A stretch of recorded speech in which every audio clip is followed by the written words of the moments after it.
The green slime, without a shadow of a doubt, is a unique Japanese, Italian, and American co-production that was first released into the screen on 1968, and since then has gained a cult following ever since the film first premiered on the big screen.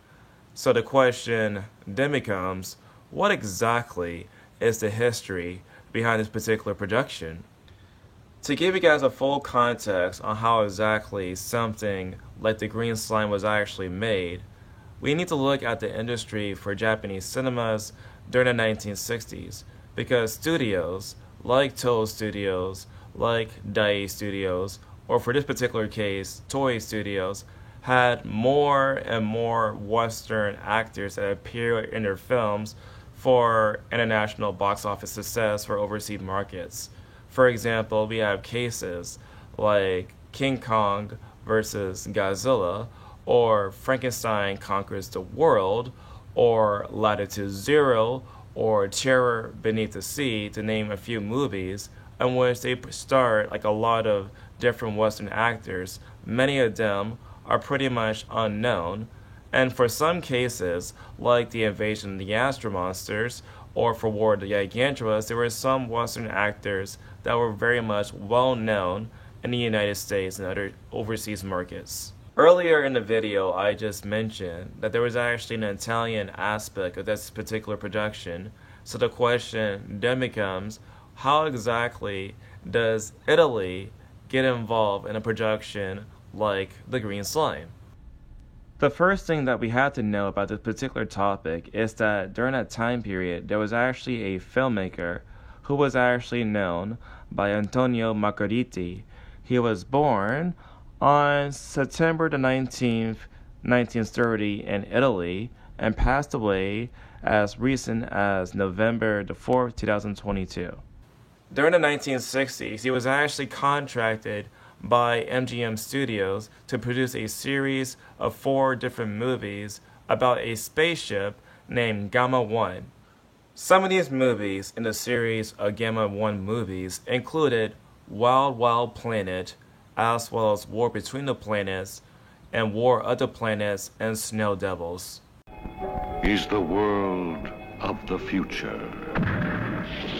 One step beyond your wildest imagination and your strangest dreams, where science has gone berserk with grotesque the few and godly art of flesh fusion.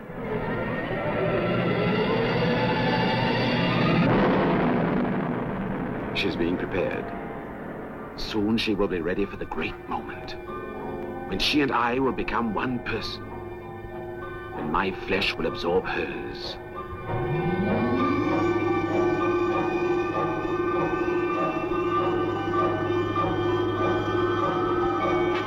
The fusion of male and female.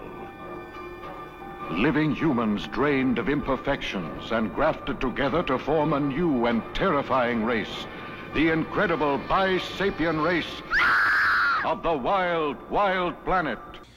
These series of particular space operas were filmed spontaneously within weeks of each other, and MGM liked the results so much about these particular space operas that they decided to make a 5th unofficial entry into the Gamma 1 franchise. There were 2 major key players for the production of The Green Slime. The first key player was a writer-producer named Ivan Winner. The other key player behind this production is Walter Manley. He was also a key player for writing various scripts for the series of films for Gamma 1. So to recap everything, the whole entire production of The Green Slime is based upon an Italian idea. The said Italian idea gets financed directly by MGM, and then we have a Japanese crew that film the American actors. Now, speaking about the actors of The Green Slime, let's start with the lesser known actors first and go way up to the more known actors in this particular production.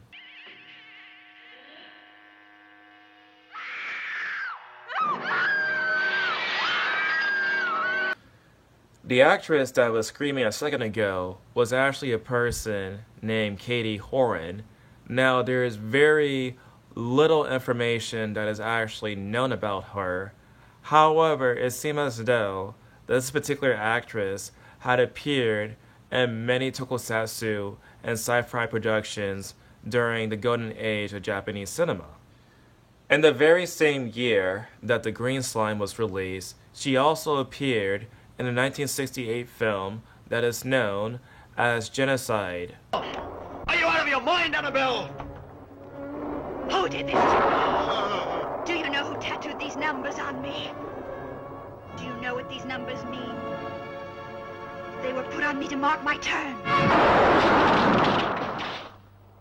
In the gas chamber. You see, my parents and brothers died in Nazi concentration camps in the last war. It was worse for them than for any soldier, because before they died, they were tortured. The Nazis used my body. And when they were finished, they put a number on me, and I was lucky to miss the gas chamber. In the very same year, she also appeared in the cult classic that is known as Gokei, the Body Snatcher from Hell.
Another actor that starred in this particular movie is this particular gentleman right here. This is a sample of the fluid I found in the power room. Now, despite its color, it is obviously blood.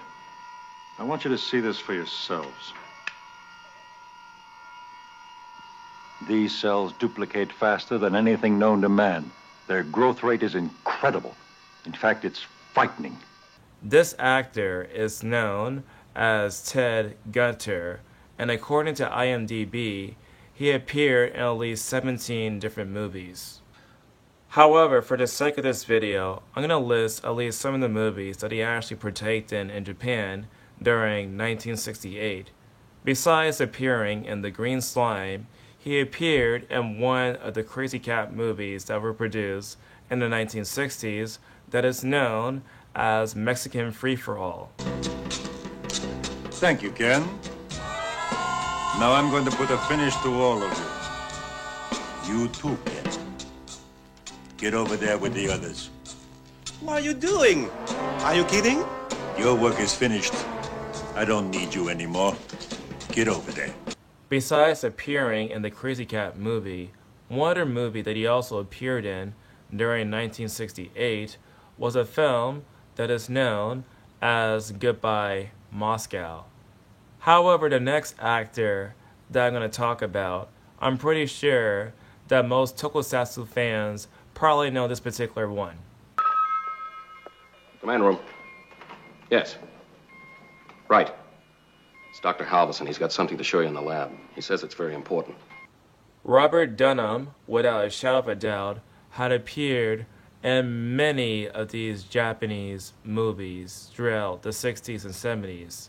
For example, his most famous role, by far, was when he played the whole entire leader of Seatopia for Godzilla vs. Megalon. Come on, rise up now to the Earth's surface. Destroy the Earth. Destroy our enemies. Rise up.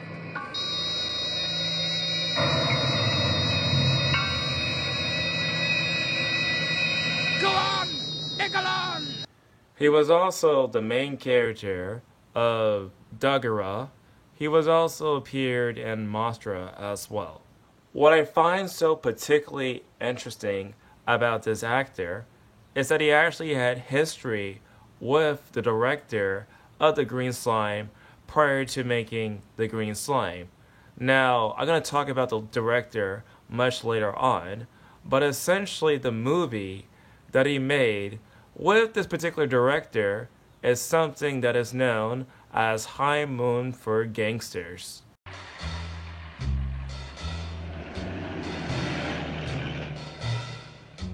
Yes, okay.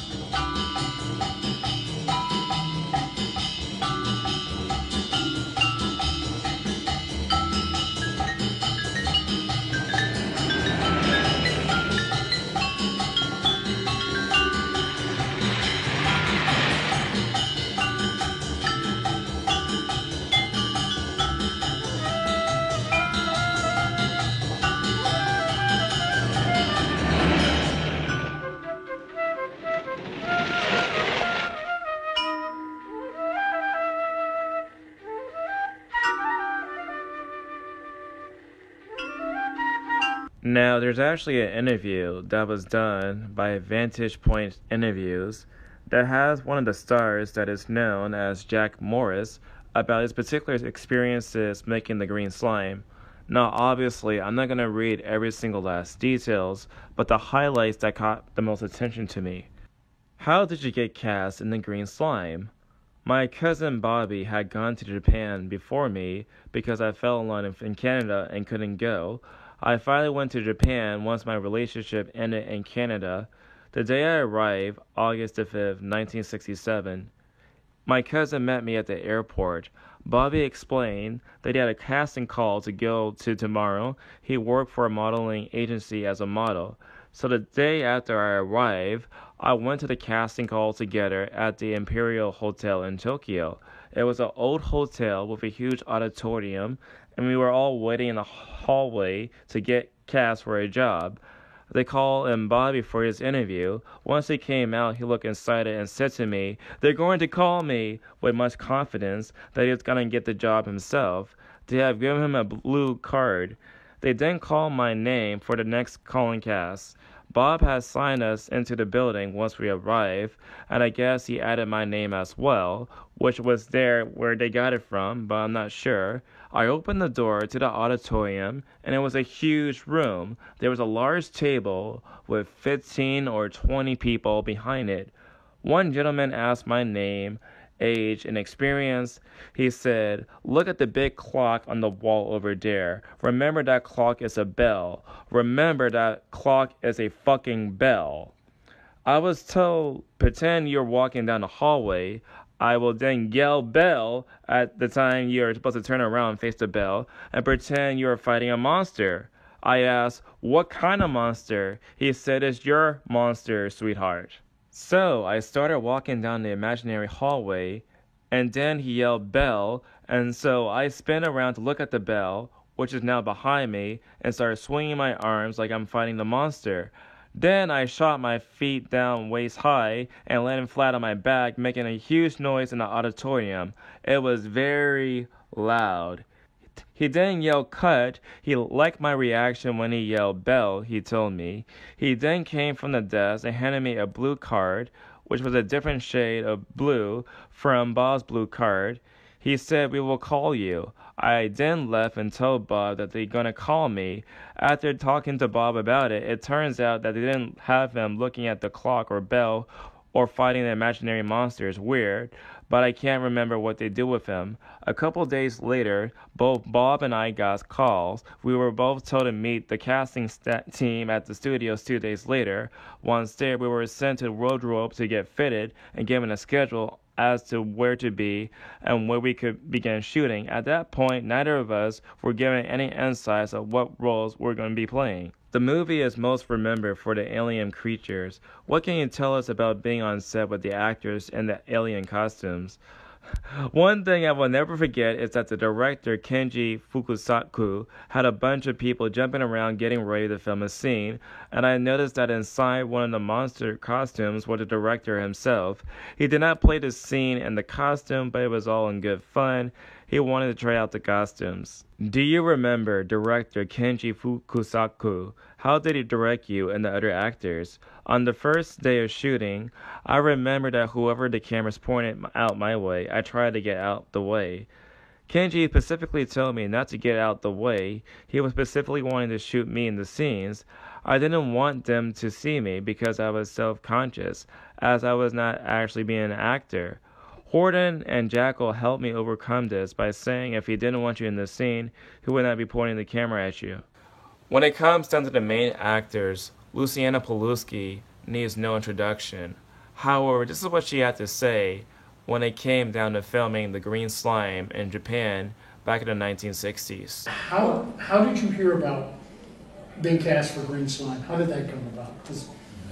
My agent called me and said, would you like to do a picture for MGM called Battle Beyond the Stars? Battle Beyond the Stars, right.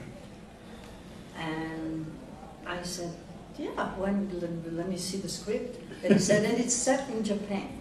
And I went, oh, that sounds interesting. I've never been there. Because I like to travel and see other cultures. And so we went to Japan. And the director didn't speak a word of English. The crew was all Japanese. Except for the other two actors. I mean, that was it. Nobody spoke a word of English. And it was an incredible experience, though, because the director, who I found out, was like an icon in this kind of movies. Kinji Fujisaki. Right. Kinji Fujisaki. Very good. Yeah. I still remember that. I don't remember what I ate yesterday, but Fujisaki. Yeah. And it was adorable and it was very nice, but it was a very slow process because everything he said in Japanese had to be translated in English to us, and then we would say, yeah, but can we do this instead, or whatever. And so it was like everything was like a long process. But it was incredible, and to meet all new sorts of people. And like I had an interview with a group of journalists from Japan, and they were asking me questions, and I said, I don't know what possessed me. I said, well, if I were living here, I would like to be a geisha girl. Not, I wouldn't want to be a wife. And they looked at me like this, translation, and the faces, why? And I said, because, I said, the wives are sitting home all the time, and the geisha girls have all the fun. They go to the clubs, and is it true? That's true. So anyway, that was like... And this is what, 1969 or so, I guess, so it was right around there, I guess. 68. I was just trying to think. That's look it up. That's a racy thing to say in Japan. Yeah, I know. I realize that, but I say what I think. So anyway, they took it well. They were all laughing and smiling because they got it. They agreed with me. Now, had you worked with any of the other cast members in that movie before you did? Because we talked earlier, when we were out at your table, about one of my favorite actors, Richard Jackal, and I thought you guys had great chemistry. Well, because he was such a wonderful man. He just was a nice person. And you know immediately when you're on set, you know who are the nice people, who are not the nice people. And it's like sometimes you're surprised, because I did a picture called Muscle Beach Party, and we had two comedians in there. Wait a minute. Buddy Hackett, but no, what's the other one that makes fun of everybody and he's always not? Don Rickles. You would think that Don Rickles was the nasty one, you know, the way he treats people. And Buddy Hackett, that is always like this, would be the nice one. And it was totally vice versa. Totally vice versa. The way one was with the crew, who was so loving and nice and fun and caring, and the other one was a dictator. He was nasty. Sorry. No, you're right. I worked with a child's benefit with Buddy Hackett. Yeah. He was one. Don Rickles started out in this country as an actor. I mean, he was doing comedy in the little clubs and worked himself up. So I think he had probably had a better appreciation what But actors were it's going also through. something innate. Either you are like Yeah. this or either you're not. I remember meeting Paul Newman. I never made a picture with him, but it was one of the nice in a social event. You know, where we had a dinner. He was making Cool and Luke, I think. Cool Hand Luke. Luke. I don't remember. We had all dinner. He was so down to earth and so nice to everybody. And then some people are just not like that. It's their problem. So that's it. Would you still have accepted the role if you knew the picture name was going to be Green Slime? You know, I found out, I don't know. I don't know. I was very excited about going to Japan and being directed by a Japanese director. And also I had to pay the bills. You know what I mean? I Sure. was raising a son on my own. I was with my mom and I and my son, and I was like the man in the family. So there are certain pictures that I made that were not fabulous, and some but small roles and so on. But it depended on how much money I had in the bank. I would say, can I be frank? I mean, you know, sorry. This destroying an image? No. Some of the pictures I made because I needed to. And so I'm not proud of all of them, but I liked the Green Slime because it was first of all, it was an MGM picture. It wasn't like something, you know, so I knew that it was going to be nice. But the special effects on that picture so many years ago, it's what people tell me that makes it so different and special, because today they do everything with the computers, but then it wasn't like that. So probably that's why it's a movie that Oh, I think that's a big part of it. Yeah, I think that's why so many of us who grew up with it love it so much, because it's all the practical effects. One other famous actor that took part in this particular production is none other than Robert Horton, who is best known for his acting roles in westerns back in early American television. Mr. McCullough! Mr. McCullough! What is it? I'll marry you, Mr. McCullough, if you want me to. Why, Junior. You said I was good with livestock, and I could take care of your horse, and I can plant and harvest and butcher. I can do all those things. Wasn't it decided that each of you would wait until you really fell in love? Mr. McCullough, I just don't know how anyone could be more in love. In conclusion, ever since The Green Slime first premiered on American cinemas, it has since then become a cult classic. Some people think that the movie is so bad that it's actually good. There are some people who like the film for what it is. No matter how you feel about this particular production, there is no denying that it continues to have an impact on American pop culture.